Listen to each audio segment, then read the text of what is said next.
The Erasmus building is named after Erasmus of Rotterdam, who was a famous Dutch philosopher, and he was a tutor here at Queen's College in 1470. Now Erasmus, despite living most of his life here, actually hated the city of Cambridge. He said the weather was awful and the wine tasted like vinegar. However, the one thing he did have to say about Cambridge that he liked was that the women in Cambridge were quite attractive.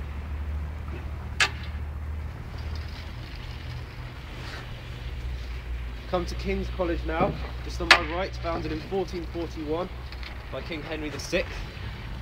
So it's founded at roughly the same time as Queen's College by Lady Margaret of Anjou's husband, Henry VI. So there's quite a strong link between the two colleges. Now Henry VI founded Eton Public School for Boys the year before King's in 1440. So he founded King's College as an establishment for these Eton boys to move on to. And in fact, King's College was exclusively for Eton students well into the 19th century. In fact, all Eton College students were guaranteed a place here at King's College, and sometimes even a degree, without having to take any entrance exams. And this went on until 1945.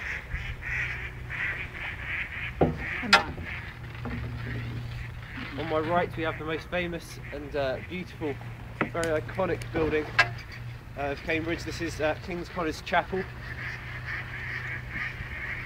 Work began on the chapel in 1446. It's roughly the same time as Henry VI founded King's College, and it's sort of part of his master plan for King's. Henry VI wanted this college to be the figurehead for Cambridge and have the chapel as the tallest building at the university, and just sort of represent the university. However, Henry VI actually died only 15 years after work began on the chapel, so unfortunately the chapel was never completed in his lifetime. And King's College itself is actually much smaller today than Henry VI originally intended, so he never lived to see it to its true potential. The chapel actually took over 111 years to build, as people had sort of forgotten about it after King Henry VI died, and no one worked on it for 70 years, so it was just the foundations that had been laid. And 70 years after this, work began again during the reign of King Henry VII. The chapel was finally completed in 1557 under the reign of King Henry VIII.